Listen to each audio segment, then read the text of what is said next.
bridge that needs to be built, the real bridge that needs to be built, is the bridge from God fearing people, which is what religion tried to make us, and which they have succeeded in making people, God fearing people, to God thinking people. God fearing people to God thinking people. Religion tried to get us to be afraid of what it is that we don't know. We by nature are afraid of things we don't know or understand. Thus, they created or were able to produce God fearing people because we didn't know who God was. A lot of our people still don't know what God is. So they have to fill in the blank. Jesus, Muhammad, Yeshua, whatever. Like they always have these abstract figures to fill in the blanks of God so that they can understand God through men. And that's fine. However, what do you do when you don't even know these men? What do you do when these men are fictitious? Jesus Christ. Or abstract, or, just so far back in history that you don't have no real connection with these people. What do? You live in their shadows. You try to form some connection with these people even though you don't even know if these people existed or not. They become mythological characters. They become no different than Santa Claus and the Easter Bunny. People that you've heard about in legends, legendary tales, but don't know if for certain they were real or not. Right? Real people who have made a difference in your life. Not just a bunch of people who are all spooked the hell out, who are all in fear of something they don't understand. People will give you 50,000 different interpretations of what God is, right? And the church purposely keeps them afraid of asking the real questions, the real concrete questions, the logical questions. See, because the more we start asking logical questions of the religious theologians, the so-called religious authorities, or the so-called people who utter the word God out of their mouth, the more we start asking questions about who and what that is, the less fear we have in us.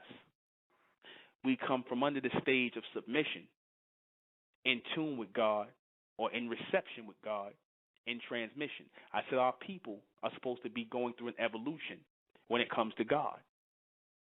God is real. God is real. God is real. I had to say it 3 times. God is real because we know that we are following behind the order of something else. We are following the blueprint of something else, something higher. All right? My assistant, Mr. Minjaz, said something profound to me. He said that, everything is the model of something else. So if we are a structured society, if we are a biological manifestation, while your human beings are a biological creation. I'll explain what I mean by that later. Those of you not familiar with my words about the almond beings and the human beings. If we are a biological manifestation in the image and after the likeness of God, and we are following a system or order here, then obviously we are mimicking a higher order, something that was set in place. Man does not think of anything on his own. Woman does not think of anything on her own. We are following behind someone. All right?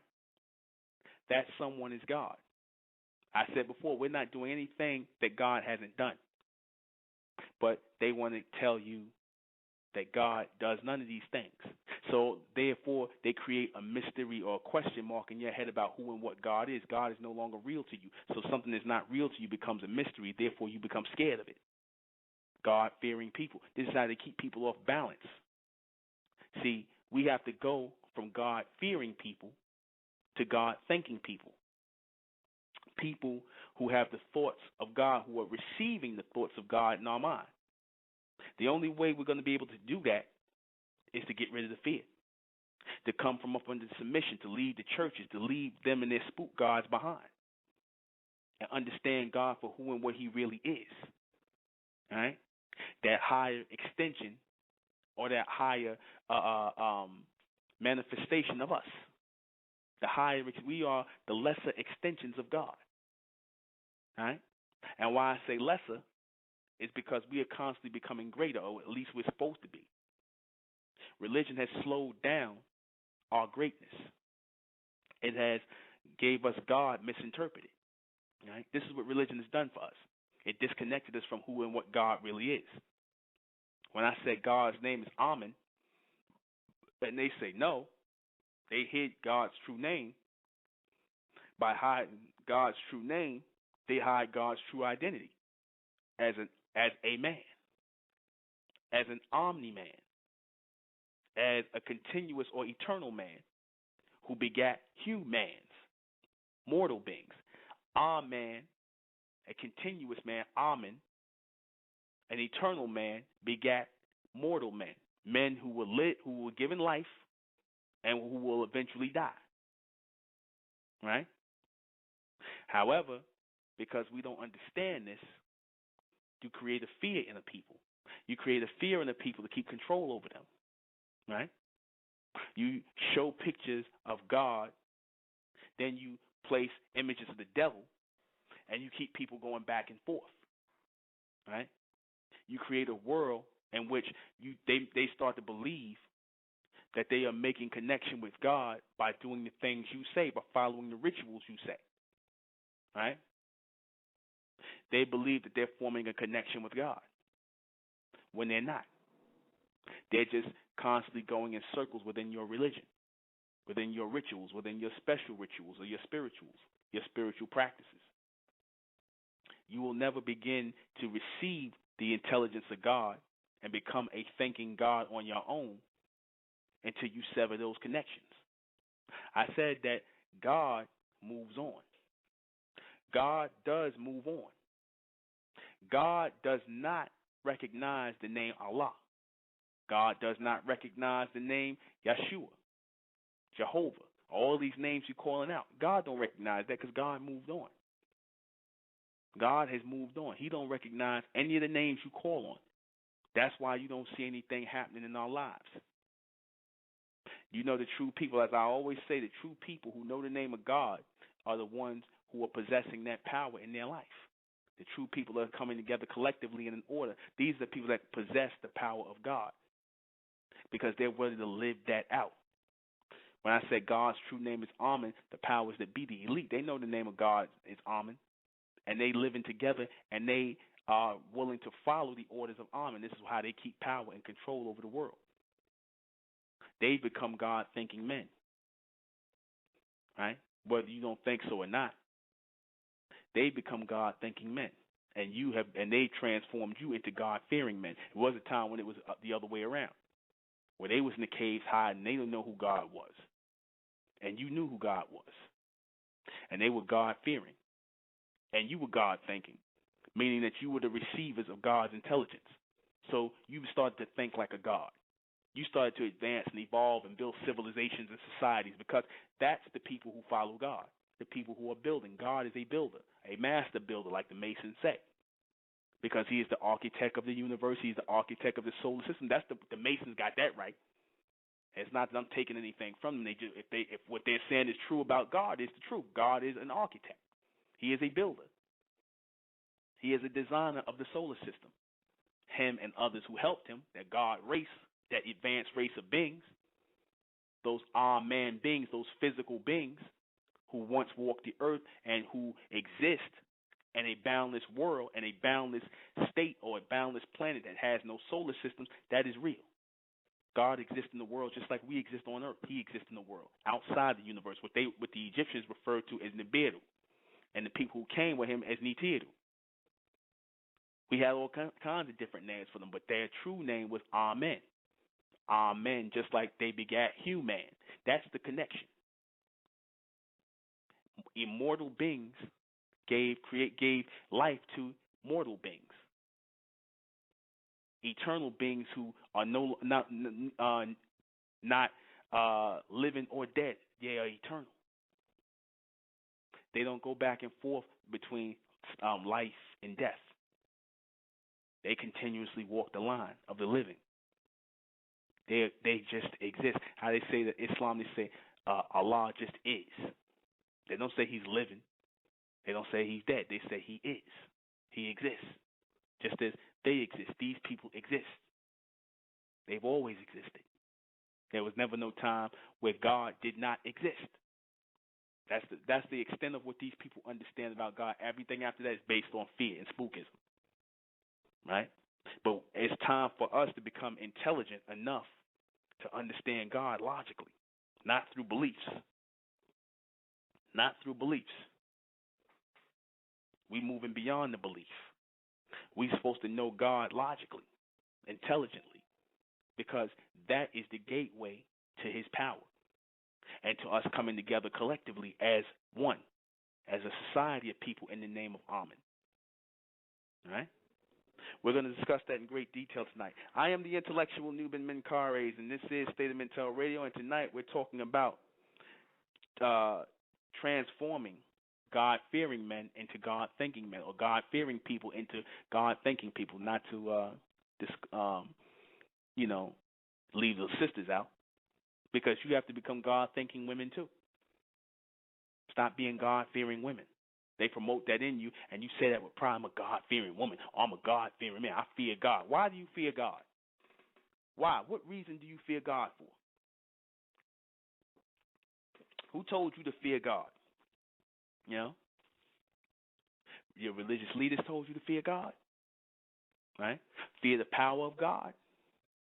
The only people who fear God are the people who have no understanding of God, how God works.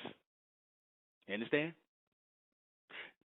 Calling yourself God, right, is part of fighting a fear of God, right? However, if you're not connecting yourself with God by doing the works of God, you understand, being that power or that lightning rod for God, then it don't matter. You can call yourself God all you want to. Nobody really believes you. You can beat on your chest all you want to. Nobody believes that you God but you. Even the people who sitting around calling themselves God don't really believe that. You understand? They have to psych themselves up into believing that, because they don't understand that God works in a hierarchy. Just as you have a boss, you have soldiers, you have a crew, you have an army of people. There's someone head of the army. God is the head of the army. And we're supposed to be the extensions or the extended versions of God. Those who are in tune with God. We're supposed to be those extended versions. We're supposed to be these gods or this physical manifestation of God in this realm. So we are gods as well. Ye are gods on earth. Right? We are gods in this bound world, and he is God in the boundless world, meaning the unlimited world, the continuous world.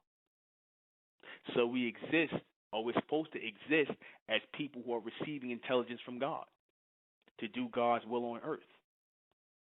They know that God is real and that he walked the earth as a man and that he created a society for himself and his people who are on that level. And we're supposed to be constantly moving toward that level as extensions of God. We're supposed to be moving in that on that level, on that line that God has set out for us as extensions of God. We're not supposed to be up here making no prayers and giving some charity or banging our heads on the floor and doing all this madness. You understand? We're not supposed to be doing that. People who are in fear of God do that. People who pray and bang their head on the floor and go on trips and throw all this ritual stuff, these are people who fear God. You understand? Because they think they're doing that. The reason they're doing these things is they feel like they're pleasing God. When truth be told, God don't give a damn about that. Obviously, he don't.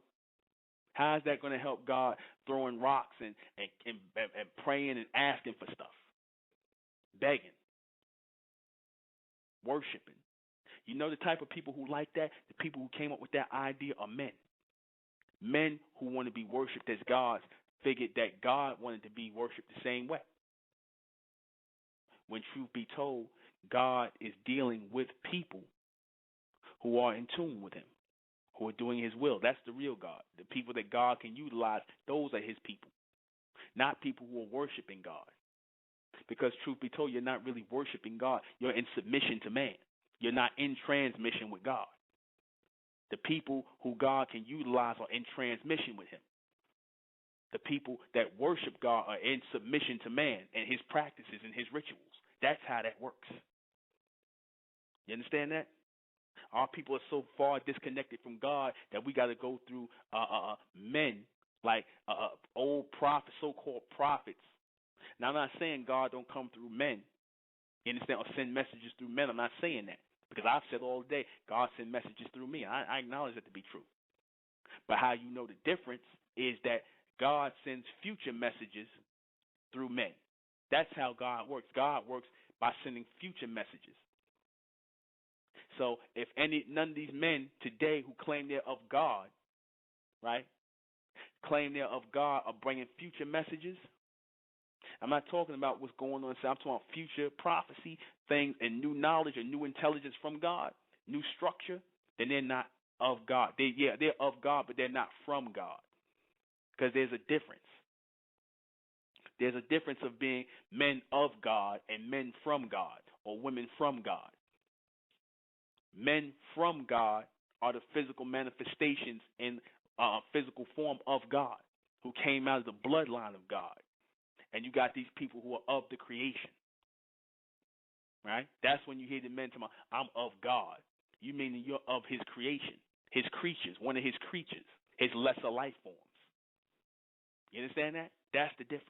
You're one of the lesser life forms, right?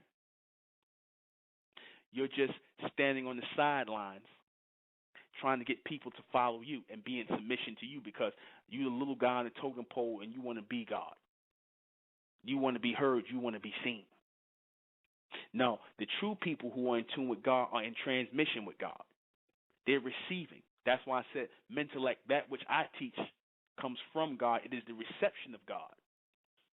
We teach the reception, or we acknowledge the reception of God, not no religions of men. I don't follow a religion. I follow a reception. Understand? Meaning a message. Meaning a frequency of messages that are leading our people into the future. That's what we should be following. Religion was supposed to get us set up to follow reception. Religion was supposed to show us how to congregate. And we congregate. But what do? We congregate for madness. We congregate for rituals and things like that, doing the same thing over and over again with no real altering in our lives. No change. If you truly have a connection with God, then you'll think like a God, and you'll start to do godly things, and you'll alter your life, and you'll be able to alter the lives of people. People will feel that energy coming off you. People will feel that. It'll be electrifying. They'll hear it in your words. You understand? You're not going to sound like nobody else. You understand? You're not going to sound like no one else. You're not going to teach nothing else. And then you'll have the lesser ones, the men of God, the creation, the creatures, the people on the sidelines who take bits and pieces of what you say, because that's what they do. They take bits and pieces of what you say to cause confusion. Right? Because the people of the creation, they are devils. Mankind, that's black, white, all living creation, all humans are devils. Why do I say all humans are devils? I say all humans are devils, all the people of God or of the creation are devils, because if you look at the word devil backwards, you see the word lived, right? And the word lived denotes a creation, that a group of beings that were created, that were given life, and that will receive death. And what is a creation? A creation is an artificial manifestation. It's an artificial making of something. When you create something, it's an artificial being. Or you create a person, that's creating an artificial being. That's why I said you have two types of people walking the earth. You have those who are natural manifestations of God, and you have those who are unnatural creations of God. Right? Your human race are unnatural creations of God. And your Amen race are those people who came out of God.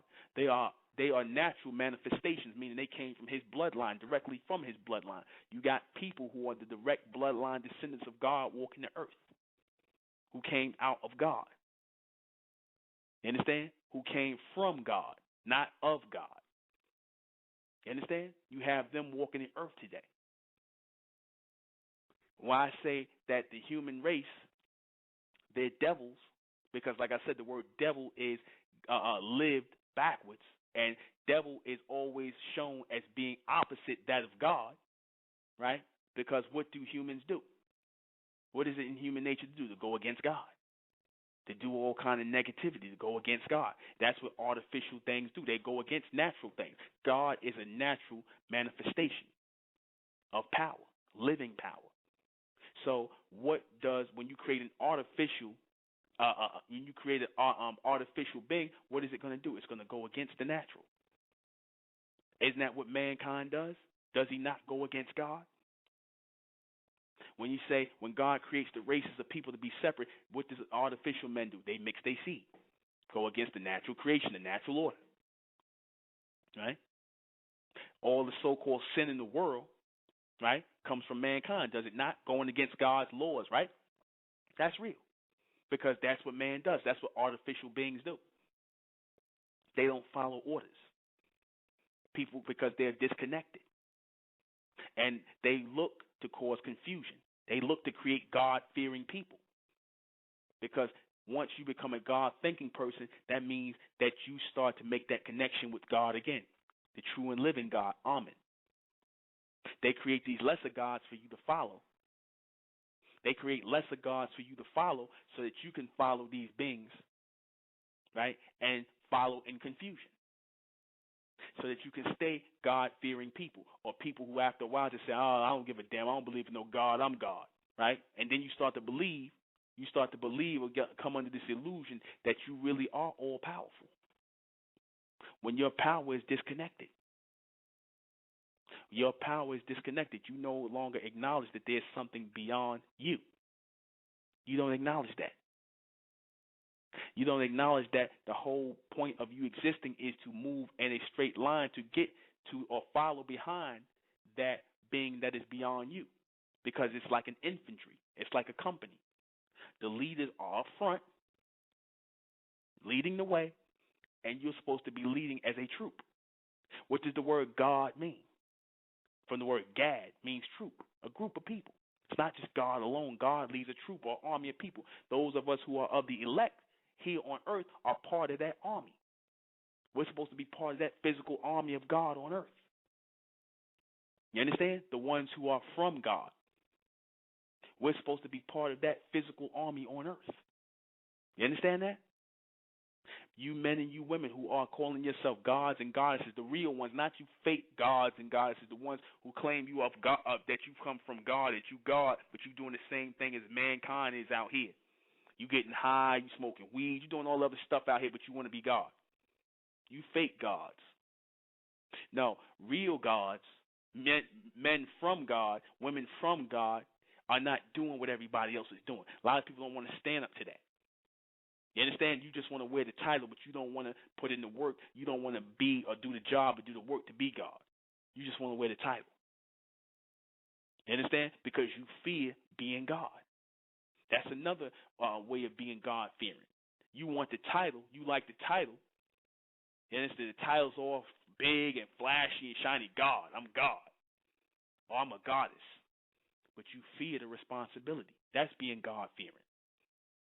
You want the title of God, but you don't want to take on the responsibility of being God. That's God-fearing. You understand? But a God-thinking person wears it every day. They wear it. They live it. You understand? You know, they live it. They wear it all the time. And they are divorced from the mentality of the regular people. They're above the mentality of the regular people. So if you're indulging in the mentality of the regular people, then you're not God. You allowing yourself to come under submission to man. I was having a discussion with someone about that.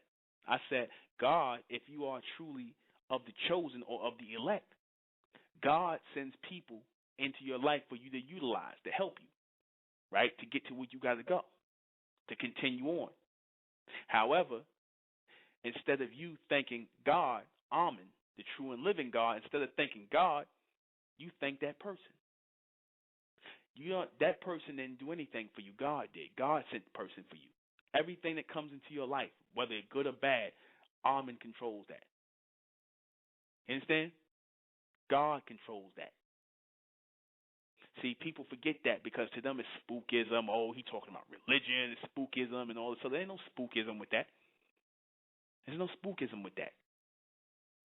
People want to make it a man-to-man type of thing. And yeah, I said, man is God and the devil, but there are higher principalities at work. You understand? There are higher principalities at work. There is a hierarchy or a higher order that is being lived out, and this order here on earth is following that order. You understand? We are following someone else's order, someone else's blueprint. So somebody's already thought this out for us. This is not just happening. So when you see racism here, people want to blame mankind for racism, right? But they don't want to look at what we're doing or what we haven't done to go into bondage. People want to look at the effect and not the cause. You understand? Why did we go into bondage? Why are we in the condition we in? We don't want to look at that. We just want to look at what happened. You understand? And we want to turn around and blame mankind, you understand, for our condition. We don't want to look back at ourselves and say, what did I do to deserve this?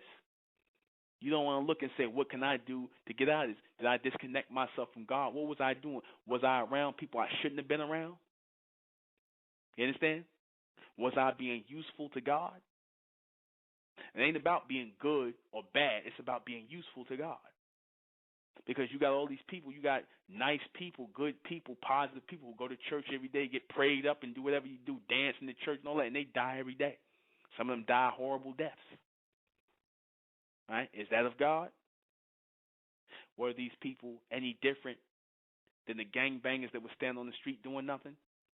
No, they wasn't. The ones who was being negative, no, they wasn't. They wasn't no different because neither one obviously served the purpose for God. They were not God-thinking people. They were God-fearing people because God-fearing people, as I said, they refused to accept the reception of God. Because once you accept the reception of God or the message of God, then that's going to transform you from a God-fearing person into a God-thinking person. That means that you got to change your life. You can't be the same way you were no more. And the majority of people don't want to change. I said God changes. You understand? God changes. God evolves. You understand? God moves on. If you move on, if you're in a relationship with somebody and you're not feeling that relationship anymore, whatever the case may be, you end up leaving it and you move on. So just like you move on, you don't think God moves on? You don't think God said, you know what, I was dealing with Islam for a minute and trying to raise my people, or I was dealing with Egyptology or whatever. I was dealing with these people 4,000, 5,000 years ago, but I'm not dealing with them no more. I'm on to something else. Problem is, we don't know, or we're not in tune to know what that something else is until now. You understand? Until now. Within the state of mental, we know what this something else is. That's why our people, are not in tune with God and things are not changing in our lives because we trying to worship old gods. We trying to go where God already went. We trying to go back in Egypt. We trying to go back to Africa. We keep going. We going into Islam. We going into Christianity, Judaism, Israelitism, whatever. We going into all those old religions where God no longer is. He no longer is within those religions. Obviously, look at the people.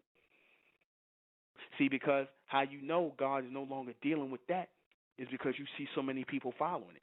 People come with God. When God leaves a place, people come to it and they flock to it. They rather flock to the afterglow or the after energy of God than the direct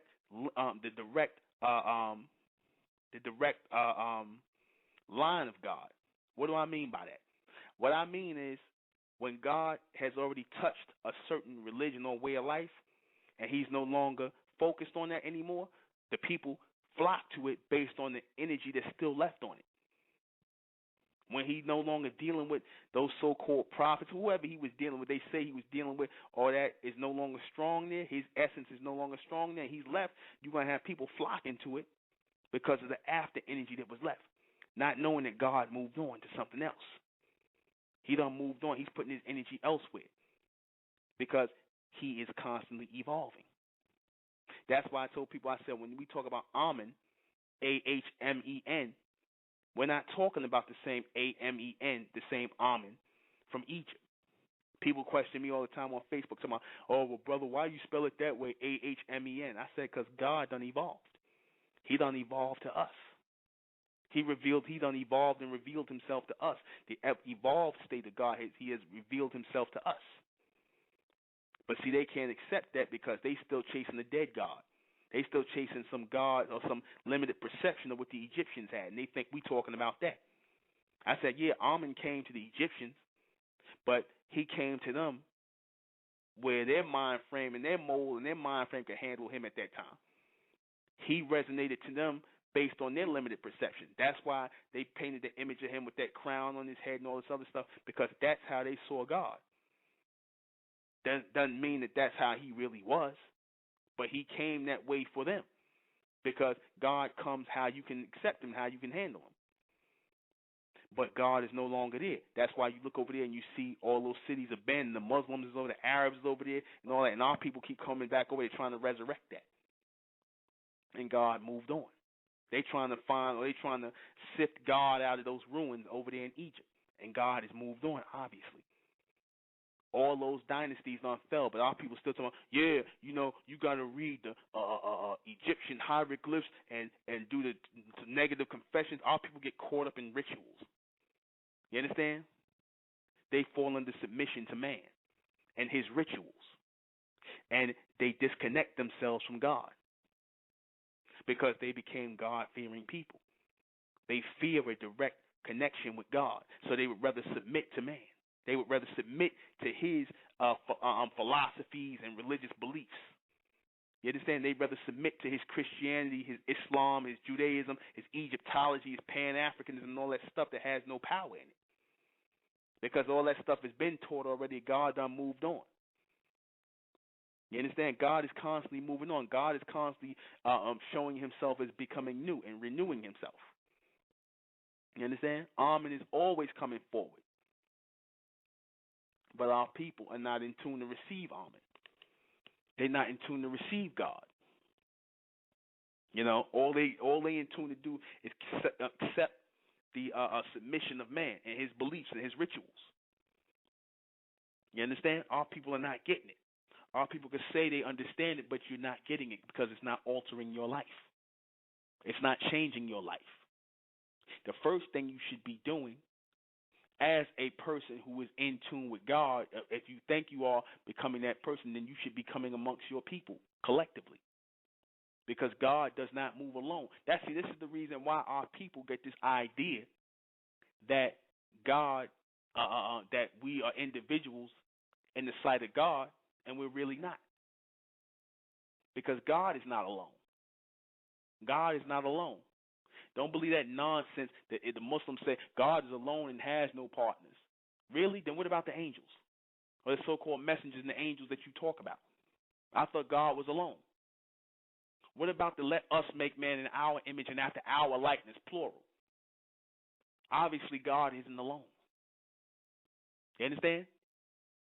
Obviously, he's not alone. That's your limited perception. You understand? Just like a king sits on a throne, he has subjects.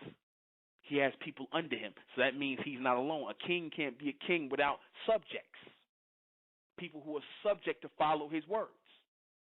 How the hell is he going to be a king or a god if he don't have subjects or people that are with him or walking with him?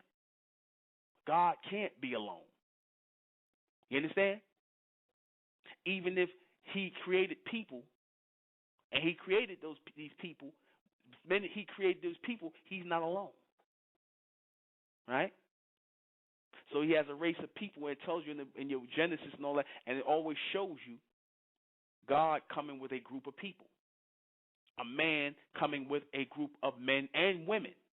You understand? But they left the women part out in the Bible for obvious reasons. They didn't want, women couldn't be angels or messengers of supreme beings. No. You cannot link with God just as an individual. The whole point of God turning you on mentally is so that you come together with the collective of people who are like you so that the frequency gets stronger. That's the whole point. That's why people congregate. You understand? That's why people come together and congregate under names and stuff like that, because they understand that the frequency has to get stronger and they have to come together as a collective. I don't care if you following devil worship. I don't care if you following religion. I don't care what you following. These people always come together as a group or a collective or a covenant or a congregation. You understand? Or a government.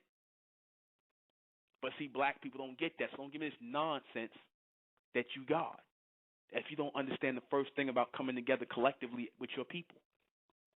You understand? Don't tell me you coming in the image of gods and religions that have already passed. You understand?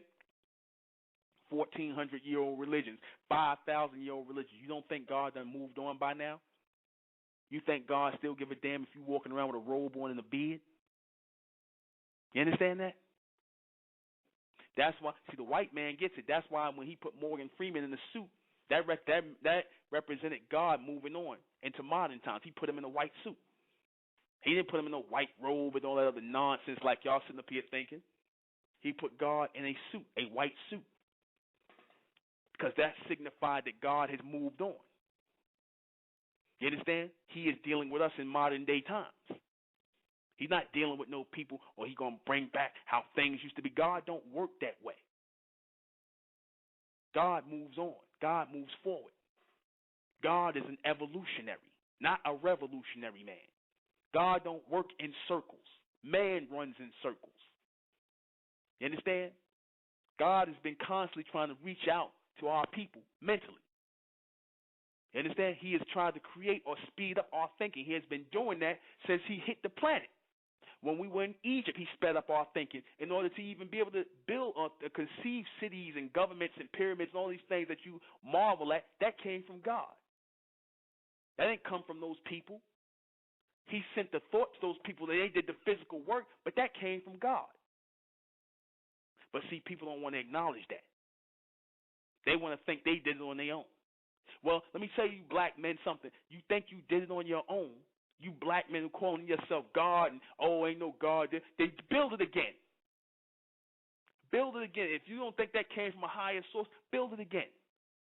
You should be able to go someplace, a rundown country or a rundown third world country, set up over there all you gods and all you goddesses, go over there and build it again. Get from up under the white man if you God and go over to someplace else and build again. Since you don't think that came from God, that the pyramids and all that stuff and the government being set up didn't come from God. Just like this government comes from God, you get up and go over there and go someplace else and build another government. Because if you're not doing that, you're talking crap. You understand that? You can't get up off your ass and go and build another government since you God, or build another whatever you gonna build, like you built the pyramids and all that. Then like I said, if you can't do that, then you're not God. You're not in tune with God. You understand? God's people congregate. God's true people congregate and build for real. Not sit around, build meaning talk. You understand? That's not talking like the 5%. No, they build things. You understand that? They don't run their mouth. They build things for real. They build governments. They build churches. They build structures. That's what they do. That's what the people of God do. Just as God is a builder, you understand, of the universe, the architect of the universe, as the Masons say, we're supposed to be building societies and governments as we once did. That's what God-thinking people do. We have to become those people again moving forward. You understand? We took the first step in the state of Mentel in building something like the state of Mentel with the reception of Mentellect. New intelligence coming from God, Amen, the true and living God. Not some new philosophy coming from me, because you know you got a lot of these lazy niggas who they want to say, oh, it's coming from that brother, it's his philosophy. That's all, so they can write it off just so they ain't got to do nothing, so they can just sit around and do nothing. Okay, since it's my philosophy, like I said with a lot of you guys, and y'all God and y'all got the right knowledge, then show me how to build. I'll follow you. If you God, you show me what you building. You understand that? But like I said, y'all God-fearing. That's the difference. You don't want God's power. You don't have God's power. You're just trying to wear the title. You don't want the you don't want to do what it like a boxer. You just want the you got like certain boxers. They just want the belt. They don't want to go through training and doing what it takes to get actually getting a physical fight to get that belt. They just want the belt. That's how you Negroes are who want to wear the title. I'm my own God. What have you done to be your own God? What are you doing to say that you are God? No, you're God-fearing men. You fear the connection with God, because then that means you got to change your life. You can't be the same nigga talking nonsense no more. I'm God. No, you're not. You can't be the same person saying that no more. So you're God-fearing. God-thinking people, people who have transformed, who have crossed over that, are people who are living out and doing the actions of God, structuring their people together, establishing law and order amongst their people. That's the sign of God in man. A God-thinking man, a God-thinking woman, a sister who's restoring order in her household and governing her life.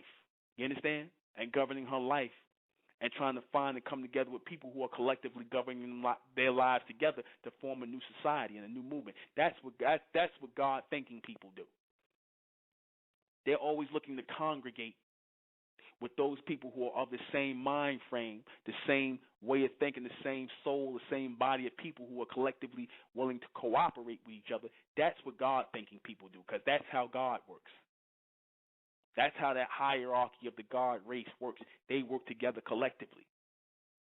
They don't work as individuals. They're not at each other's throats like a bunch of niggas. You understand? They're not sitting around here talking about nonsense. You understand? God not sitting somewhere with a blunt in his mouth. You understand? Playing video games or working for some other man. That's not God. Or, like I said, even if you're going to work, you're not trying to get your way out of that some kind of way. You're not planning on doing things for yourself. You're supposed to be following that order, the order of God. However you think, like I said, when you looked at the Honorable Elijah Muhammad, he was following the order of God. You understand? By building the nation. You understand? He was following the order of God, structuring how he structured the nation. Whether you say Fard Muhammad did it or not, he was following orders too. They were just receiving messages from God to build up the black man. The message was that the black man was God, and to build up and structure a society or a movement or a nation to push that message. That's when God was dealing with them. You understand that? That was a new message in that day and time. God was dealing with them. Now God has moved on. You understand? God moves on. God evolves. God sends his attention elsewhere. You understand?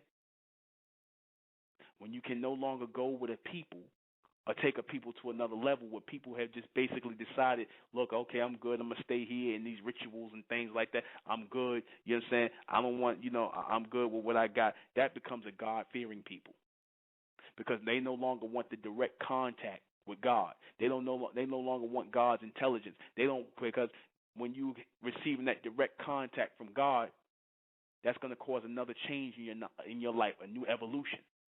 And the majority of people don't want that. They good with what they got. You know how the niggas go, I'm good, son, I'm good.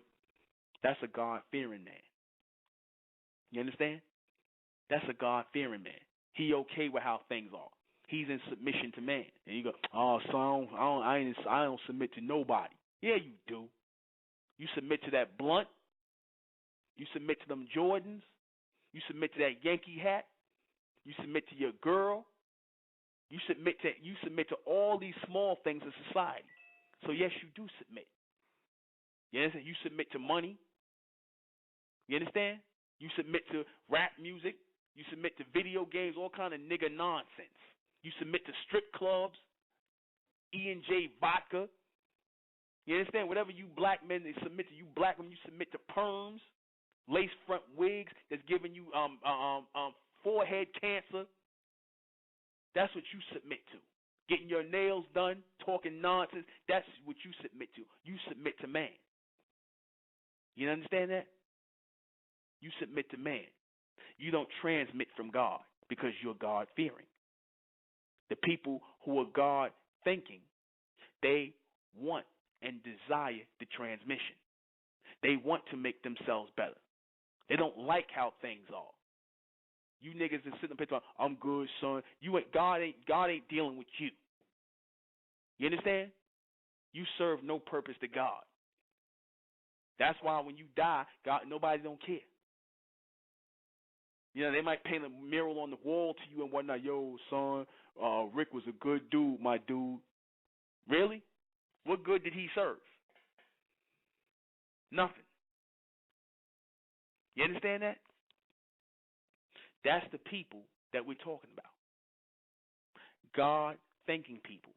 People who made themselves useful to God's intelligence.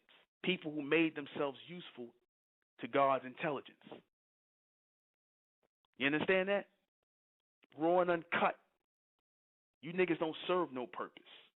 You just like roaches on the, but damn, the roaches even serve more purpose than you. At least they here to eat garbage. You understand? They serve more of a purpose than most of you niggas. We're going to say it just like it is. Ain't sugarcoating this. This ain't religion. This is reception. This ain't religion time no more. Religion is dead. Reception lives. The reception of God lives. You understand? The reception, the true reception of God lives.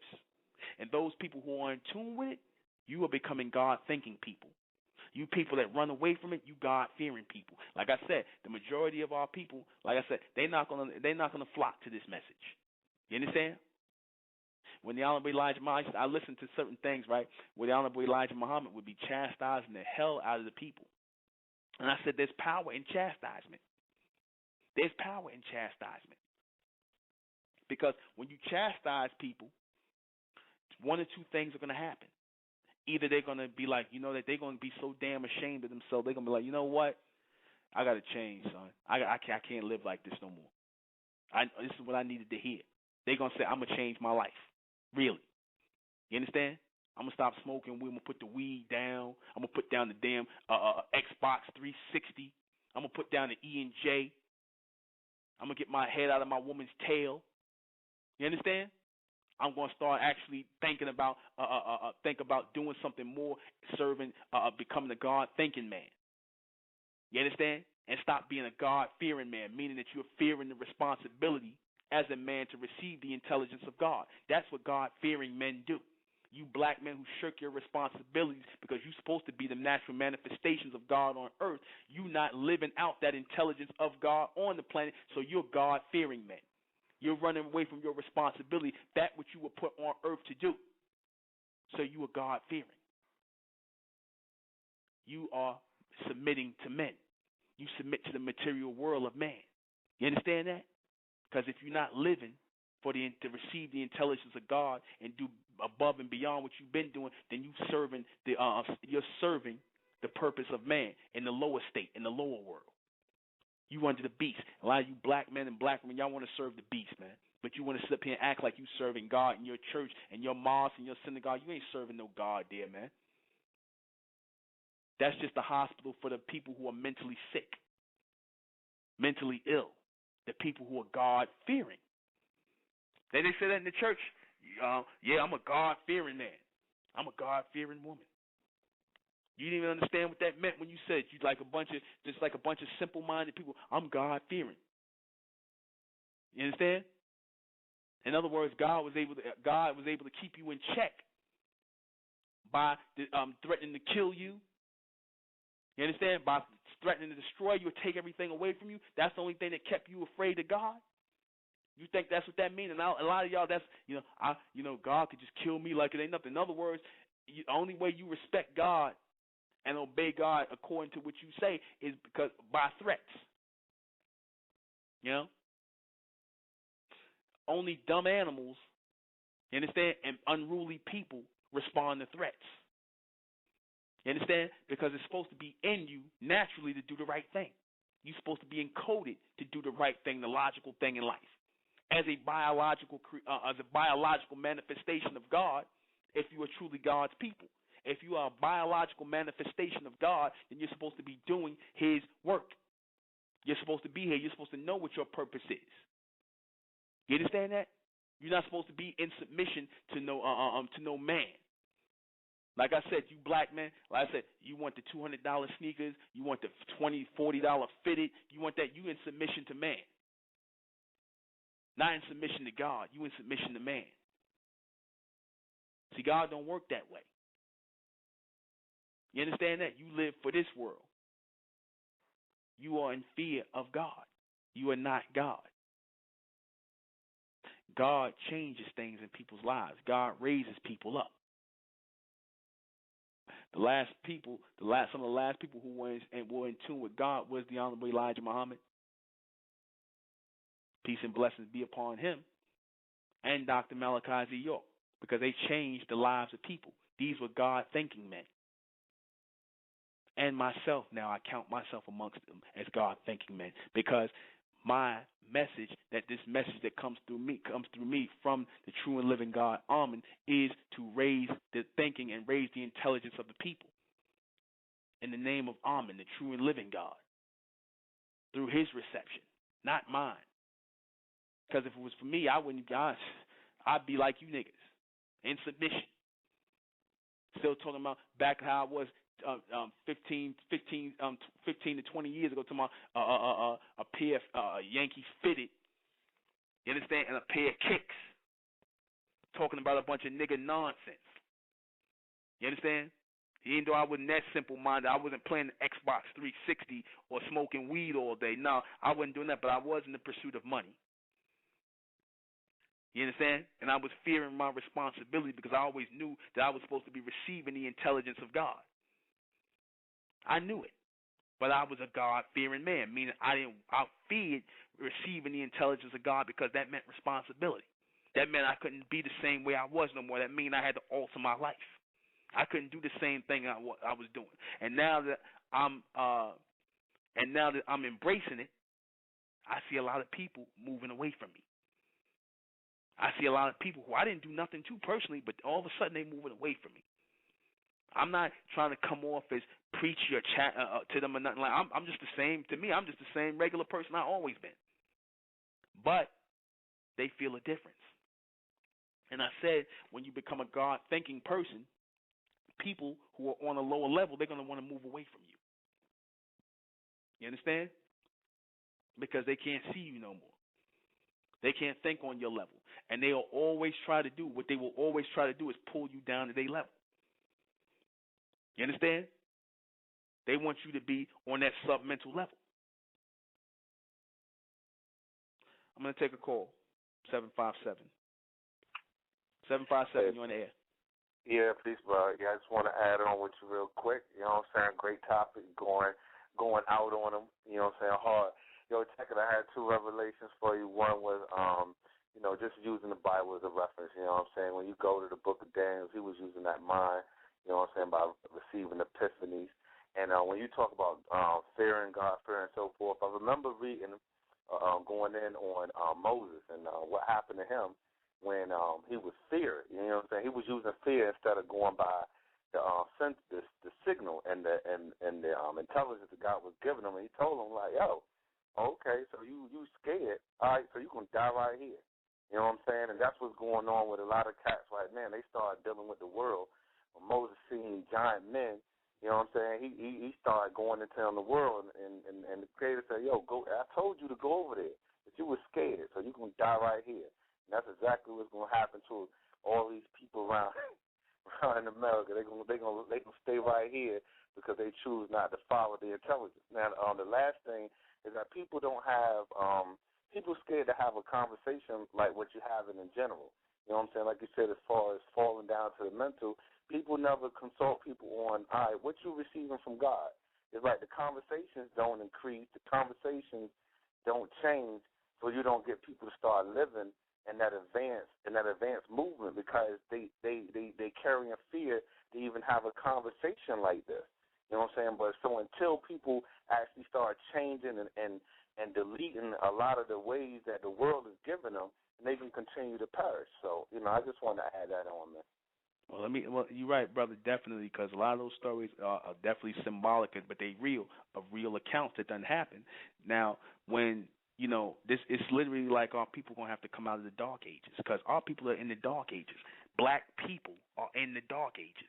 You understand? Because if we still following Islam, if we still following Christianity, the Israelite thing, metaphysics, that's all stuff from the past, man. That's like being in the dark ages. That's where God is still a mystery and a spook. And I don't care, like I said, Elijah Muhammad tried to walk us out a little bit when they tried to give us the physical description of God as a man, though they had to turn around and make it Fard Muhammad, but that's another story, But at least he was saying the black man is God, so that put us in mind of looking at God as a physical man. So that tried to put us, tried to transform us gradually into God-thinking people instead of God-fearing people and fearing the mystery of it. So, it's like we're still in the damn dark ages, a lot of our people, and I'm trying to walk our people out gradually through intelligence that God is sending into the world right now. He's sending this intelligence. I feel it. Like I said, we have to be the lightning rods for that. We got to be the lightning rods because God is sending that in there right now. Yeah, and having more conversation like this will, hopefully open people up that's listening.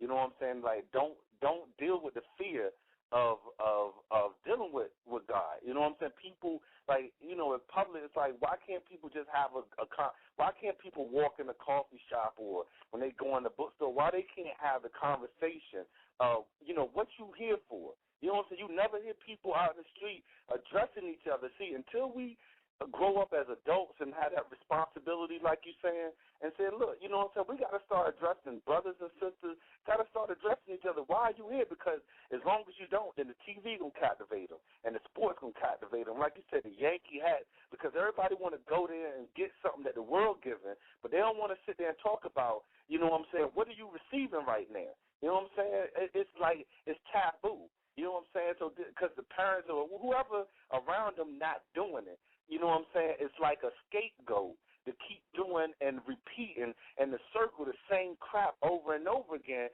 when you actually can receive because because he's sinning all the time. It's on you. You know what I'm saying? If you weak enough to sit there and say, nah, I don't want to deal with the Creator, then guess what? Boom. What's going to happen is you're going to get that judgment you was talking about. You know what I'm saying? Because you don't want to be responsible. But, hey, mute me out. Continue on, brother. You know what I'm saying? Because you already adding on the way it is. I'm just adding on my little part. You know what I mean? I don't want to take up too much time. You know that. Thank you, brother. Thank you very much. Peace. All right. Peace. We got another call, 678. 678, you're on the air. Yes, good evening, Nuben Menkarez. This is Doc Bosch. How art thou this evening? How you doing, sister? I'm fine. I have a question for you and anyone in your circle that may know which one of your prior broadcasts has the segment where you so deeply explained being mentally locked into time frames by calling yourself a Christian or this. You and I have listened to about 15 different broadcasts, made some notes, and on that one, which I intended to splice and put on my channel, I didn't write down the name of the show, and I just don't have time to go backwards because you got like 13 pages of broadcasts. So knowing that you can't possibly know or remember which broadcast it is, this was a segment which is not in any title, where you were deeply explaining to people that all is mental energy and how you are is how you leave, and how you are when you leave is what you're locked into. So if you're calling yourself a Christian, you're locked into that, and you were explaining about time. So if you can touch on that here, I would appreciate it because it's relative to what you're speaking. And if anyone in your circle knows which one of your prior broadcasts, I can find that because I want to put it on my channel. Please, I'm in the chat room. Please just drop in the date of the show so I can find it because I can't go backwards. I have too much of your other stuff to listen to. Okay? I'll try. Best I can do for you right now is I can touch on it. Okay. I can touch on it, but for me to think, because like you said, I did so many broadcasts. I know you can't, but some of your people will, because if they're studying it and absorbing it that long, it was about a good 15-minute segment, and it was so detailed and so clear. A lot of the people that are going to brush up against your energy and want to run away, they do not understand the mechanics of their own brain and their own mind, because it's not that they're afraid of you. They've never heard it before, and they don't understand that when new information is coming into the planet, it is not in your brain's database. Your mind field is not going to let it in unless you dance with it and think about it and talk about it. They don't know that. That's true. That is true. So I will listen, and maybe one of your people knows something. But I'm in the chat room, Doc Vaj. If you can't put it in the chat room, I have Blog Talk Channel. Just send me a message. I'd appreciate it because I can't go backwards. You see how much stuff the brother has. Well, Doc Vaj, try to ask me the question, and I'll answer it for you. Ask because that's how I do it. People just ask me what it is you want to know and explain. Okay, good.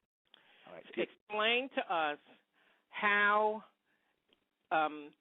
it works regarding where our mind is while we're here, and that we're locked into it when we leave, and if indeed we're trapped only in Christianity, that is a time frame, just like you were explaining that God moves on. So there will come a time when there will be no more Christianity, when there will be no more whatever, and if you're locked into that, you cannot raise up from that. Okay. Well, it goes, like I said, people have times where these religions started, like your Christianity, like your Islam. They have time frames. They have beginnings, and anything that has a beginning has an ending.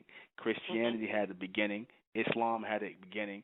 The Israelites or Judaism or Egypt, everything people study had a beginning, which means they're going to have a beginning. And when you lock yourself into these things and you calling yourself a Christian, a Muslim, an Israelite, all these things like that, you are going to end with these things.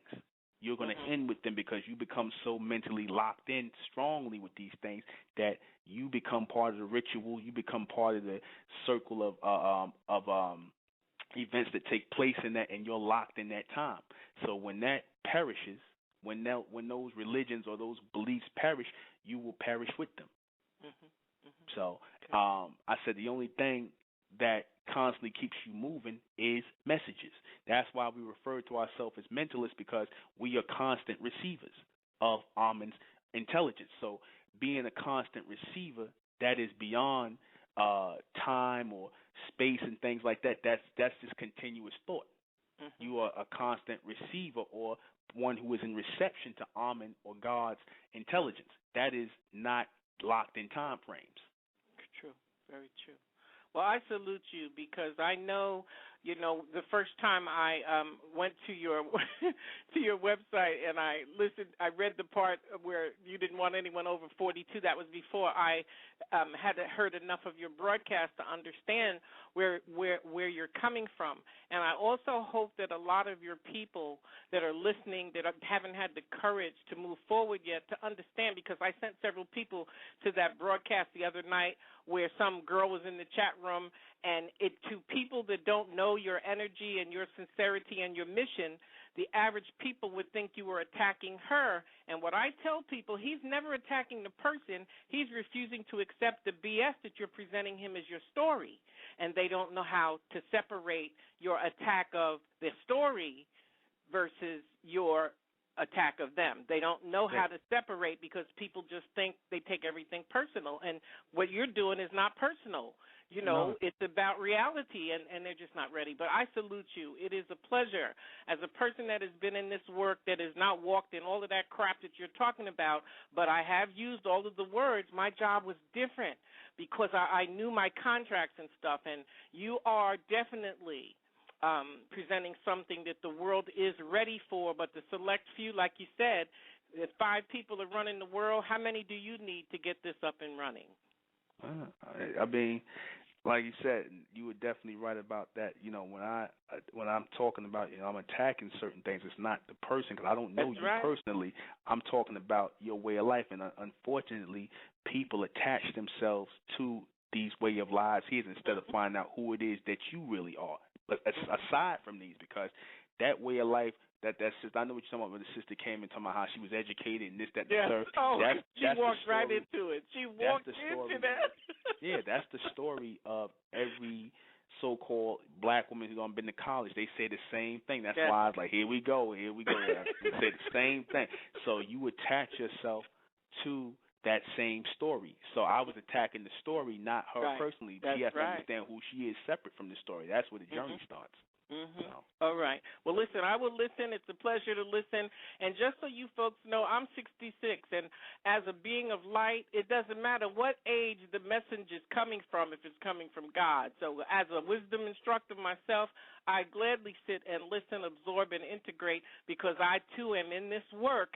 And although I've never met this brother before, the fact that he is in the city where I raised my son, and I know about, Fulton Street, and I know what the game used to look like there in Brooklyn, it is a pleasure. And the timeliness of me coming into your light is very important as we're closing out this 6,000-year world age for the Mayan calendar, 26,000-year water cycle, and 2012 is the most pivotal year in the history of Earthlings. So it is a pleasure to brush up against your energy, and I will continue to do exactly as I'm doing, listening and absorbing. It's a pleasure. Thank you, sister. Okay, bye-bye. Bye-bye. I just want to say that when and I want to explain this to people who might be older listening, it's not that we were discriminating against people over 42 or 43 years old. It wasn't that.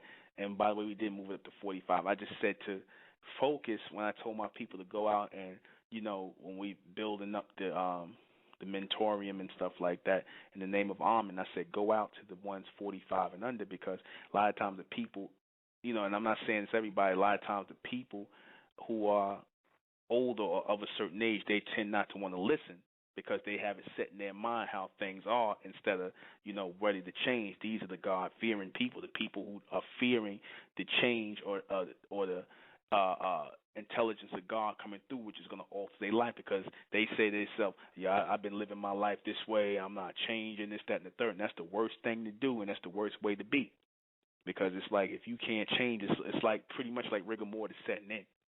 You're supposed to always open yourself up for change, to receive. Always supposed to be open for change. Like I said, the people, those of our people who are not willing to do that or are not willing to make that change, they become like the Walking Dead. So, take another call. 602. Yes, Nobin, how you doing, man? I'm not gonna take up all your time, but I was gonna say that what Miss Doc Badge brought up, I was explaining to somebody earlier, and I used your exact words almost, so I know exactly what she was saying. Like, what it is what you said was, you said that, like when you're dealing with things like Christianity or Islam or Judaism, it has a point where it started, and it has particular stories that's linked to the patriarchs of these religions. So whenever you're dealing with them, you're always going to have to keep checking that time frame into what you're doing. See? So 1,000,000 years from now, if you're talking about Christianity, you're still going to be going back to 0 A.D., talking about what went on then. Like 1,000,000 years from now. Imagine that. So like you said, when it's done, and you're done too. Yeah. Because if you keep checking that time frame, and it's already like it's ancient, you know. It's so exactly, you know. I just want to throw that in because you know I was saying the same thing you said, you know, almost word for word today when I was talking to somebody. So yeah, that's all I wanted to say though. Like I said, I thank you for calling in, brother. It's a beautiful thing because, you know, the more people are getting it and whatnot, now we got to work on bringing our people together collectively in the state of Mental because that's where the reception is at. It's not, like I said, bringing our people together to form this new reception, to form this new movement, to come together collectively. Like I said, this is what we need. We have to come together and put aside everything and whatnot and become renewed people. Okay, that's what it's about, becoming renewed people. If we truly want this, we got to start living like this because, you know, the people who are stuck in the rituals and things like that, the people who are orphaned where they're looking for another way, it's not just enough to stand around and talk and, you know, saying, you know, I'm getting it. We have to set about living a new way. We have to people are looking at us for example. So, you know, I can't say, you know, we shouldn't be doing this, we shouldn't be doing that. I have to be a living example and show a new way, and that's what I'm attempting to do within the state of Mental. This is what I've been charged to do. But I thank you for calling in, brother. Thank you, Newman. All right. We're going to play a little bit of music. What I want to hear, Fast Delivery, Blue 6. We'll be right back. We're going to do something that has not been done, right? By anybody. We're going to be building the Almond Mentorium, the first Almond Mentorium in New York City as of next year, 2013. Almond Mentorium number 1, the first state of Mental Mentorium. Now, I know y'all never heard that word before, Mentorium. And, you know, it's a space where the mentor speaks and his monitors. The first Almond Mentorium number 1. Right, for the evolution of the bright race, for those who are in reception with God, the true and living God, Amen. When I say Amen, I'm not talking to those of you who first listen. I'm not talking about no Amen from Egyptology, because there is no such thing as an Amen from Egyptology. Amen is a celestial name, right, from the true and living God, the Amen, the continuous one, the eternal one. So we are building to build something. We are going to build something to resurrect the reception of Amen here in New York for the intelligent ones of our people. Right? Amen Mentorium number 1.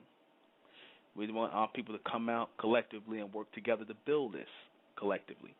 You know, we have to start raising up Amen's name again as the true and living God. We have to start raising Amen's name up. We have to take all the old dead gods' names out of our mouths. Allah, Yahweh, Jehovah, Jesus. We have to drop the dead gods, all the historical gods, the mythological gods, or what I call the myth non-logical gods. We have to drop them. And we have to come in tune with the true and living God, Amen, again, to extend ourselves, to make ourselves opening extensions, to start to see the true God come out of us, because we have not been uttering or speaking the true name of God.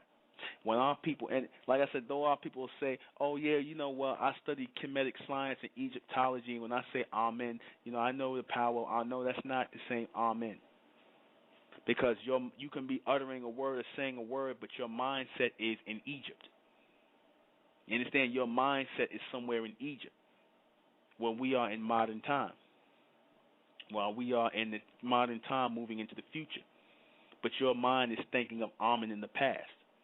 So that Amen in the past, if your mind is in Egypt somewhere, then that means you're not connecting with God, because God has moved on.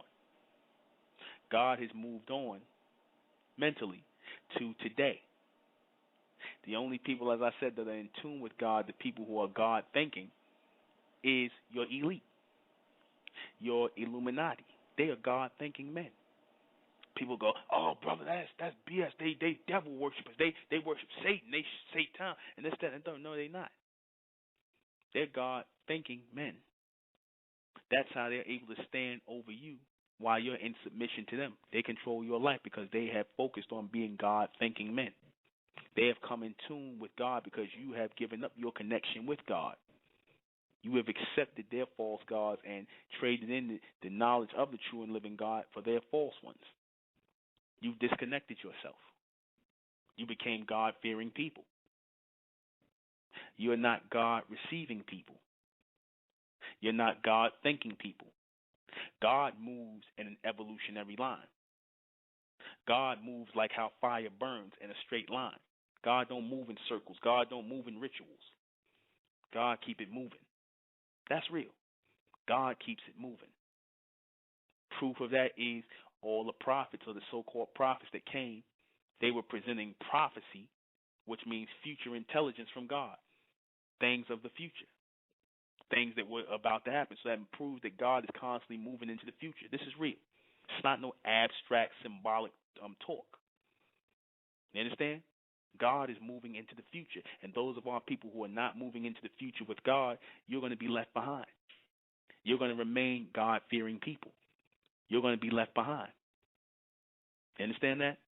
When you see the Israelites and these guys on the street, those are God-fearing men. They fear God.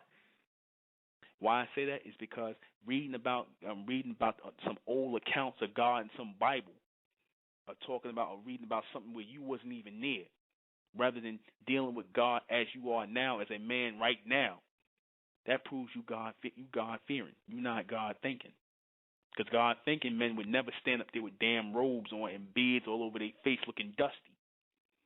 You understand? God-thinking men would take the lead and be good husbands and fathers to their families, raise up businesses, and try to create ways to take care of themselves. Now, the white man's doing that. You're not.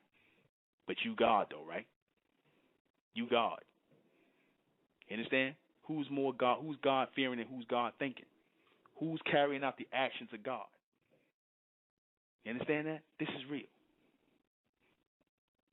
God stands up and is a man to his people, to his family. You understand? Leads the way, pioneers, moves into the future. That's what a God-thinking man does. That's what a man who's in tune with God does. You understand? He don't sit around calling himself God, or trying to raise up the image of dead gods, or trying to go in rituals and things like that and pretending to be in tune with God when you're in submission to man. You live your life for this world, the things that are going on in this world, or of the past world.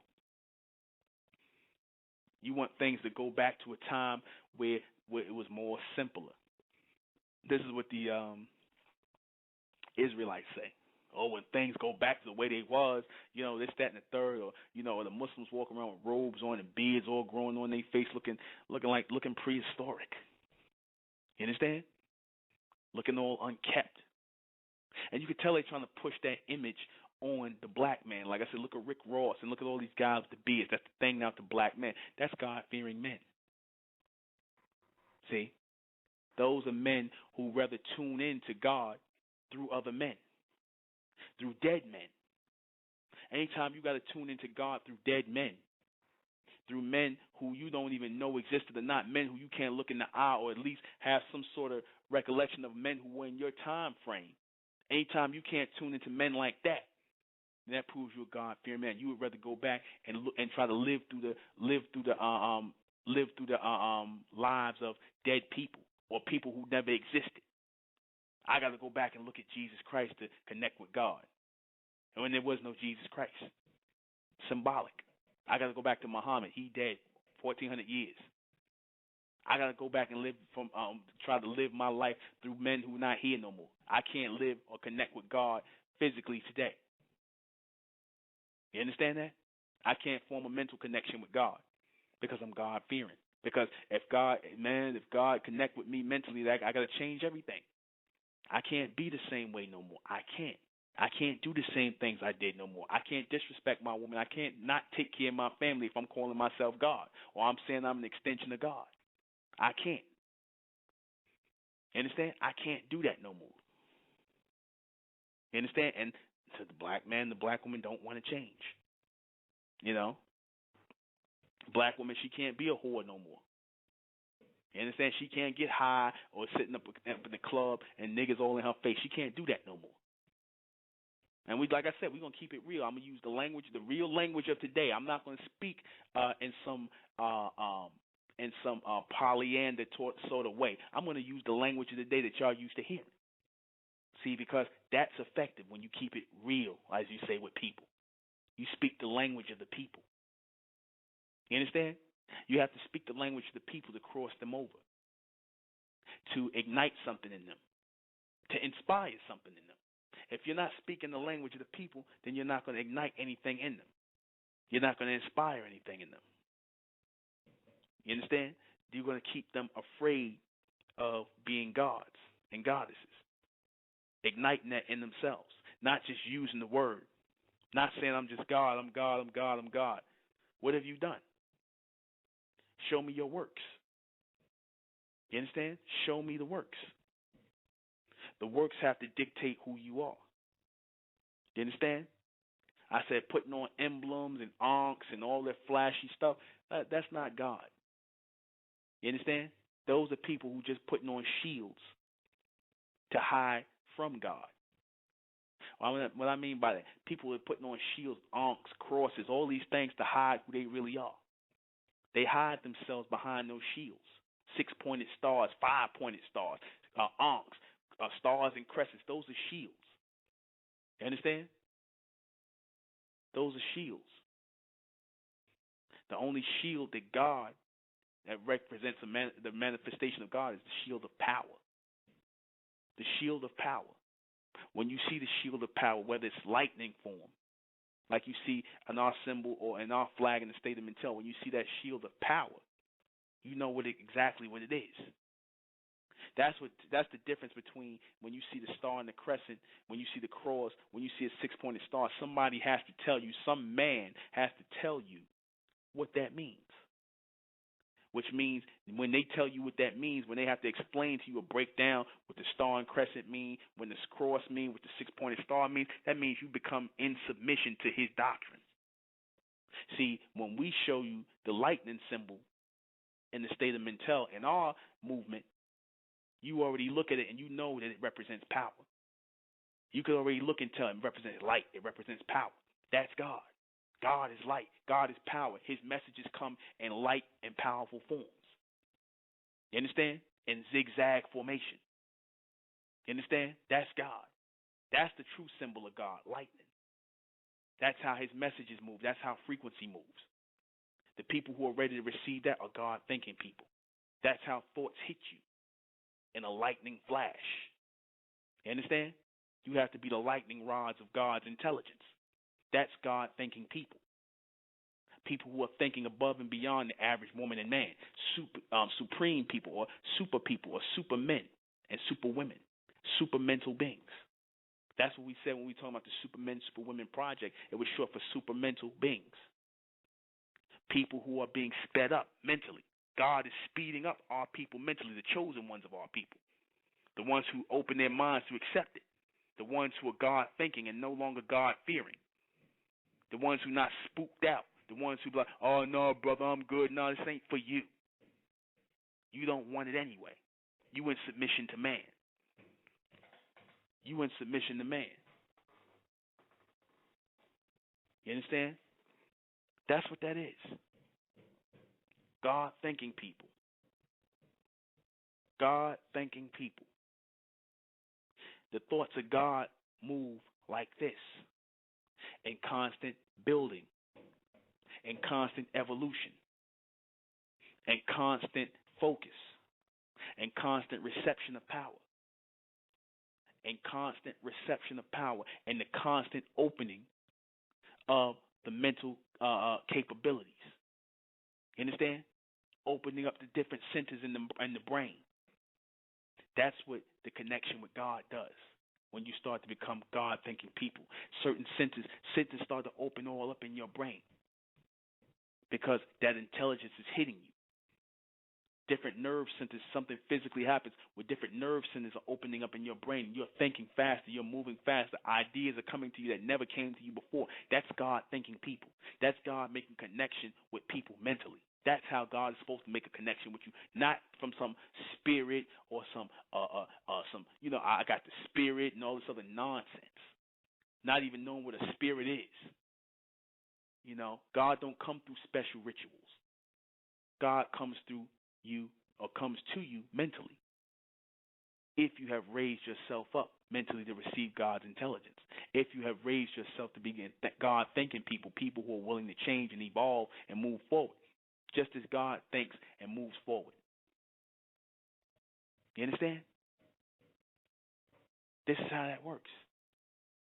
If our people are open to receive that, if you are open to the reception of mentellect, those knowledge for those who are mentally elect, that's what we deal with. That's what we open our minds up to in the state of mental. The reception of mentellect, not the religion of man. Religion was supposed to prepare you for reception. If you are moving from God-fearing people to God-thinking people, religion was supposed to prepare you, because at some point you were supposed to be like, I'm tired of this. You were supposed to be at some point, I'm tired of this. I'm tired of being a God-fearing man, one who's in mystery, one who's in spookism. I'm tired of this. I want the truth. I want to change. I want to alter myself. I want God's intelligence. That's what you were supposed to be saying. That's how you start to transform into God-thinking men and God-thinking women. That's how you do that. If you're not doing that, if you're not living for that, then you're living for nothing. You keep on living for your 401ks and your weed and your PlayStation and your 9-to-5 jobs, because all that's fleeting. The day you started your job, there'll be a day when you'll finish that job. You understand?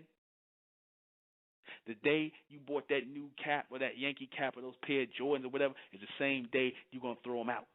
There's going to be a day you're going to throw them out. All that stuff expires. All of it expires, but what never expires is God's intelligence. That never expires. There is no start date on that, so therefore there is no end date on it. So you therefore have to go, once you start receiving that, you go from a mortal being to an immortal being. You pick up his reception and you start to vibrate on a whole higher or different frequency.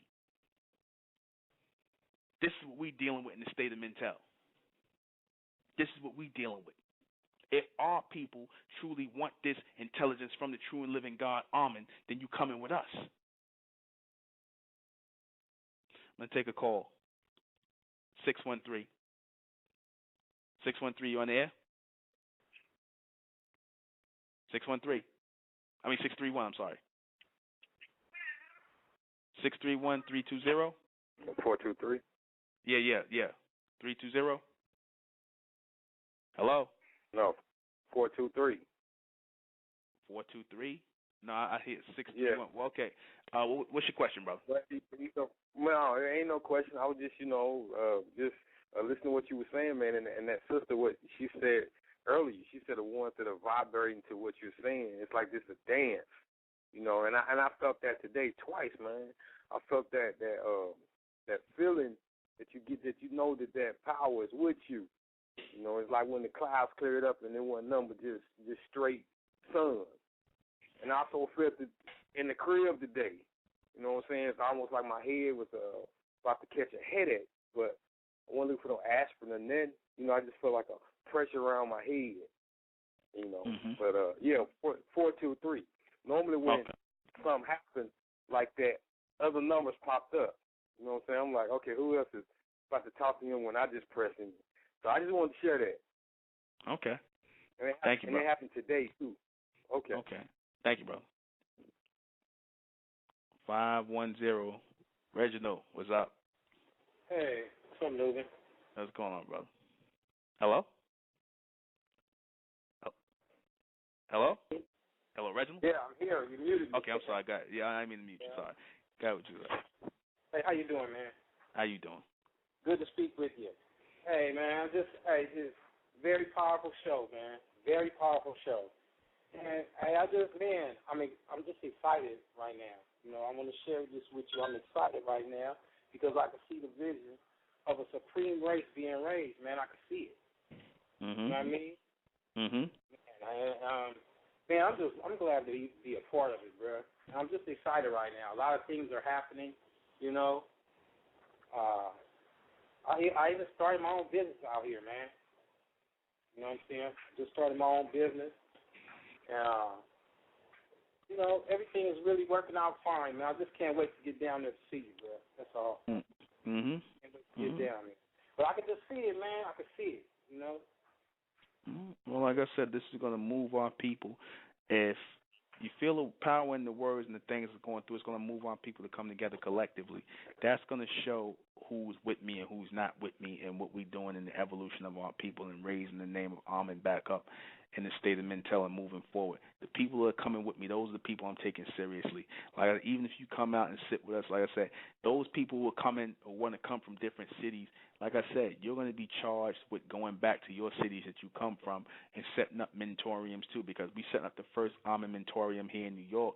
It's up to you to go back to your cities and whatnot as we going through the training and teaching our people and meeting our people and initiating or entering our people into the state of Mintel to go back and start raising that intelligence or raising that reception in your cities. Because the more the reception is raised in the cities you are, because we're not sitting around being afraid no more. We're not sitting around being God-fearing people. We being God-thinking people. So we have to raise the reception of Amen back on the planet again in our people. That's what the mission is. Yes, sir. You know, I talked to a few brothers. You know, there's some brothers that I used to study with. We used to study Egyptology, Kabbalah, and all that, man. But we got a chance to sit down. I talked to them, you know, and we was just I was just telling them about the aspect of, you know, worshiping dead gods, you know, dead gods that have already been worshipped by another people, you know what I'm saying, and who have passed, you know, just worshiping those dead gods of Egypt. You know, and I was just telling them about intellect, and I referred them to your page. So, you know, hopefully they'll friend you. But we were just talking about Egypt because they deep into Egyptology, you know.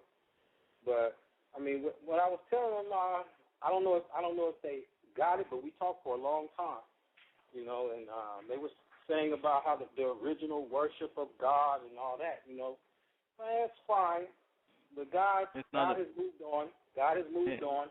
You know what I mean? Ain't about no original worship of God. God don't. That's why I said men get locked in the time frames. That's why they talking about the original worship of God. Ain't about no original worship of God.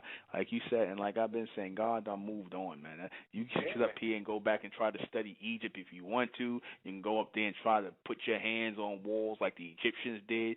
Try to find out the Sumerians was talking. It don't matter. God done moved on. Them people are dead, man. Yeah.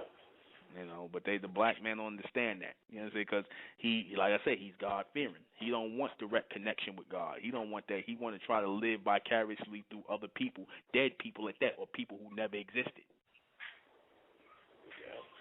You know? We're gonna speak further though. You know, we set up another meeting, so okay. I'm just gonna introduce them to your blog talks.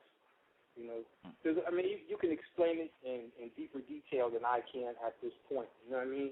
Well, have one of them dates where y'all all sitting around listening to the broadcast and you explain my words and whatnot. If I'm not, you know, if y'all ain't getting together on the night and listening, you explain my words, or you or y'all have you listen with the brothers and y'all could call in and ask me a question. Yeah. You know? Yeah. Because this is what the so-called black man should be doing in this day and time, trying to raise the frequency or his intelligence to receive God's intelligence. He's supposed to be raising his mind to receive that, not sitting around talking about a bunch of nigga nonsense. Because that, like I said, that's all fleeting. All that's gonna be gone in a minute. All that stupidity gonna be gone. And the black man, if he keep on continuing and following that madness, he gonna be going right with it. Yeah. Locked into it. Yeah. Yeah, man. But hey, Lou, I'm gonna let you go, but man, I'm telling you, bud, this shit is happening. You know, I even shit is just starting to manifest. You know, even though that's not the main focal point, but it does happen once you're tuned in. It does happen. You could think something and it'll come, and now it's quicker. You know what I mean? Yeah. But you know, it's all good, man. I can't wait to see you. I'm gonna continue to talk to these brothers out there. But I have a feeling Jordan, I'll be seeing you soon, man. I really do, because 2013 is going to be a great year for us all, man. It really is. All right. Hey, I'm gone, man. I got to get to these kids. I'll talk to you, all right, brother? All right, brother. Good hearing from you. All right, peace. Peace. I'll take one more call. 404. 404, you're on the air? Oh, okay. Hi, Nuben. My name is Viola. I'm calling from Newark. And I wanted you to clarify when you just said that the Illuminati hold on. are... You said, hold on. You said you're calling from where? Newark, New Jersey. Well, then why? I'm wondering why it's 404 up here. That's a Georgia Oh, number. because I moved from, that's Atlanta. I moved and I didn't change my number yet. Oh, okay. All right. Got it. So what was your question? Yeah.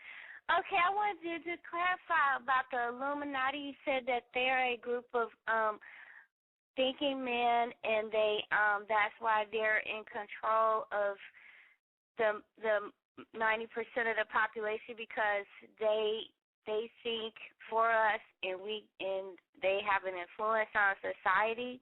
But they also use a lot of spiritual references and in their rituals and everything. They still use a lot of old symbols and old spiritual symbols to have this power. So I wanted to give some clarity on that, because I know that they're very intellectual, and they also that they're very smart in how they do things, but they also use a lot of spiritual rituals to have this influence. Well, they use the spiritual rituals as have the influence to control you, because spirituality works in a circle. Like I said, the word spiritual means special rituals, the things you do in a rotation. So, yeah, they use spiritual or old symbols, spiritual symbols to control the people, but they don't follow those. You understand? They are on a higher level. They are God-thinking men. They answer to a higher authority. They answer to Amen, the true and living God, which is what we're supposed to be answering to or in transmission with. You are in submission to them. That's who you actually are in submission to when you're following these things in the world. You're not in tune with God. You're in tune with them. That's why you're still following spirituality. Okay, so the Amen, is that inside of us? Well, yeah, it's in there dormant, but it's not being cut on in our people, because y'all still following spiritual practices. You still following spiritual practices. Y'all still trying to follow Egypt. Amen has nothing to do with Egypt. The Egyptians came in contact. Amen came in contact with the Egyptians, but he was Amen before he got to Egypt. Y'all still following dead practices. Y'all either following Islam, Christianity, Moorish science, 5%, all that other stuff. That's a connected culture, Pan-Africanism, all spirituality, all that's dead.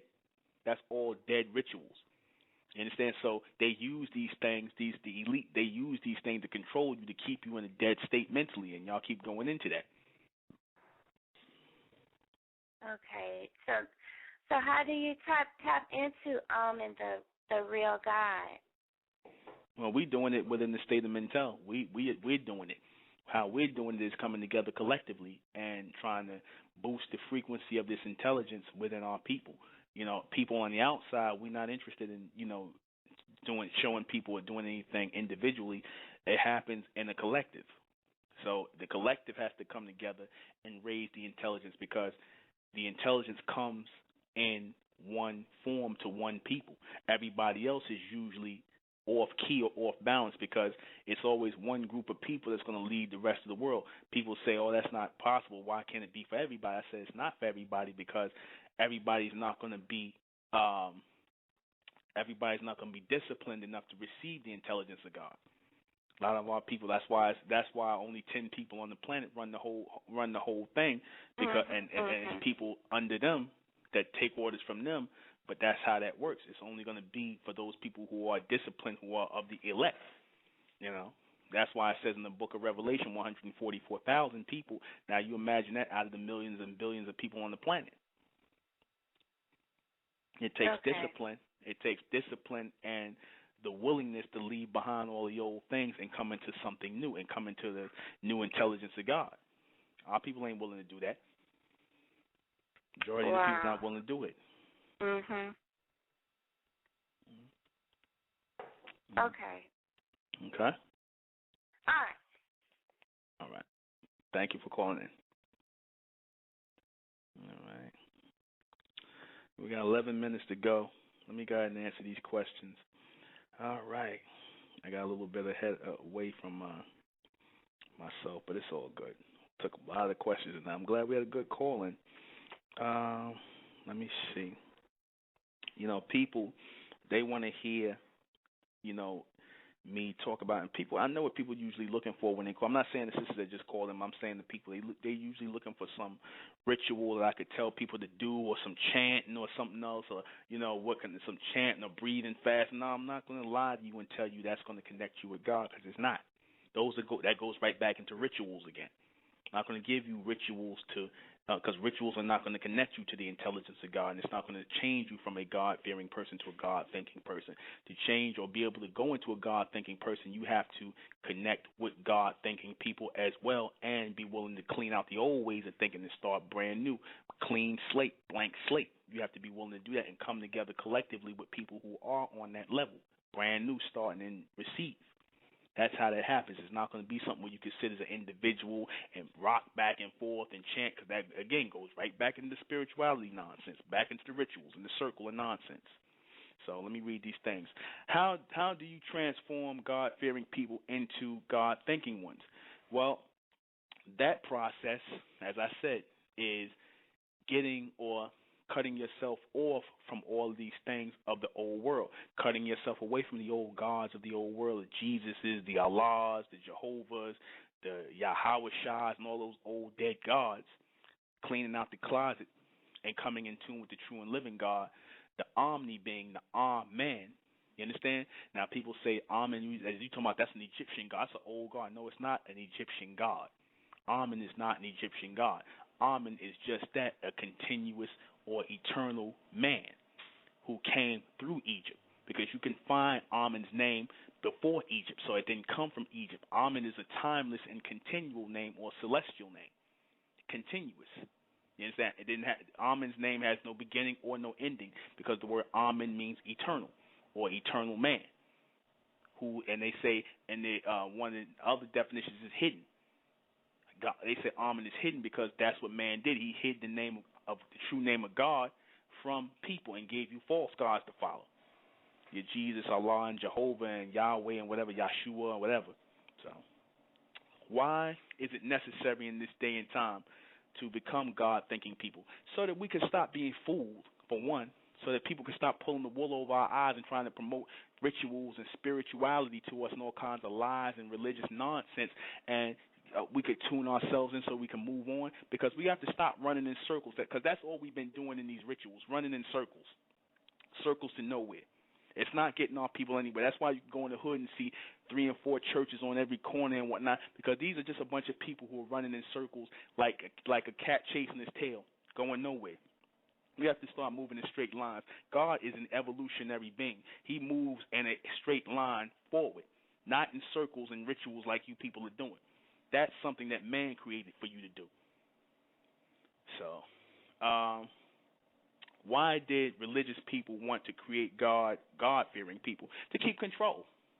To keep control of people in the submental state. You keep control of the people in the submental state by making them afraid of God. While you are fearing God, while you are fearing the connection with God and changing yourself, these people and attaching yourself to their made-up gods, they're attaching to the true and living God. They're attaching themselves in dark places and secret places to the true and living God. Amen. They're doing rituals, or they're doing their special rituals, or whatever they do, their little practices. And it's not really even that. They just do that to control the rituals. They do to control the lower masses of people. But how they continue is by moving forward, by doing things without bounds, setting up laws, government, societies, and things with no bounds. No one to answer to but God. Right? So that's God-thinking people with no boundaries. Continuous people. Right? What is God? What is a God-thinking person? God-thinking person is a person who moves forward, right, collectively, with other God-thinking people, people who are not doing rituals anymore, people who have let go of the old spirituals and the old rituals and the old religious ways and spirituality, all of the people who have left those behind. The God-thinking man is the man that understands that God has moved on and that God sends messages to woman and man mentally to advance them, to understand what your purpose is on the planet.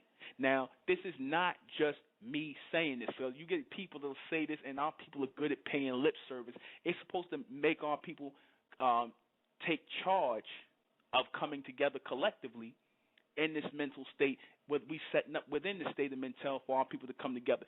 Come together amongst your people. Join the state of Mental. The SOM.info. Come together. Come to us in New York City. Come out to these meetings and whatnot, because we're trying to raise the intelligence of Amen here in our people. That's our mission, because we understand and we have an ultra-standing that Amen is a evolutionary man. You understand? A man who is constantly moving in the future, not some spook, not some spirit, but the extension, the higher extension of ourselves. And we're trying to constantly move in that troop of gods behind Amen. We're moving in a troop, a group of beings. Collectively, that's what we're supposed to be. We're supposed to be that A company or B company or C company moving and bringing up the evolution in our people in this physical form. That's what we're here for, as gods on earth, as the physical manifestations of God, not the creations, but the physical manifestations. The creations are the human race. We are the Amen race. We're a whole different other species, but we're not acting like it. We're not being it. What will happen once you become a God-thinking person? You'll start to alter things in your life. You'll start to change things in your life. You'll start to see capabilities reveal themselves and capabilities come into your life that you were not privy to at one time. That's what happens when you start connecting with that God mind of becoming that God-thinking being. You're no longer doing what it is that everybody else was doing. You understand? This is the reality of becoming that God-thinking person. Okay? So that's it. That is it. Thank you for tuning into the broadcast. This is for the evolution of our people. January 27th. Those of you in the New York City area, we're going to be having the Bright Water, Alkaline Water Initiative, giving away 1 gallon of water to any person that signs up for a 4-bottle deal at $3 a bottle, or glass gallon bottles of alkaline water. So we're going to be doing that pretty soon.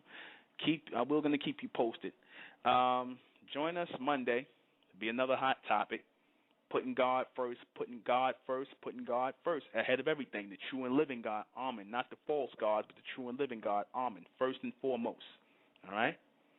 So this is our mission, to bring God back in tune intelligently with our people, logically with our people.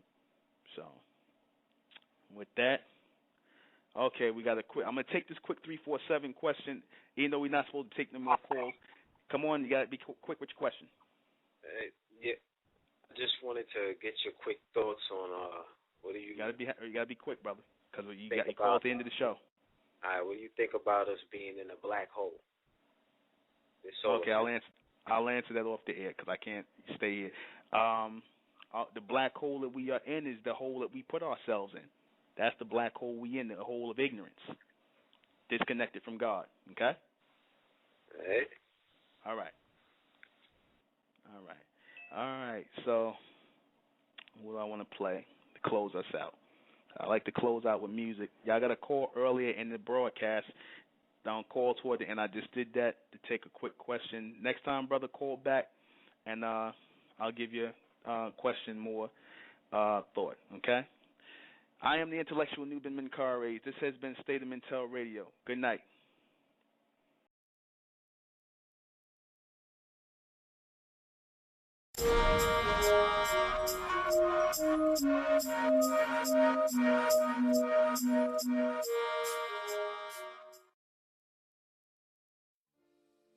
It's the Republic of Mentellect, rising out the black race to the white race, out the black race to the white race. It's the Republic of Mentellect, black race to the white race. If it's hell, then it's hell us. They tried everything just to spell us. through all of that, we beat the odds. Now we coming together under one flag. Colors red, gold, and blue. Superman, Superwoman, that's me and you. The infinite capabilities that we can do.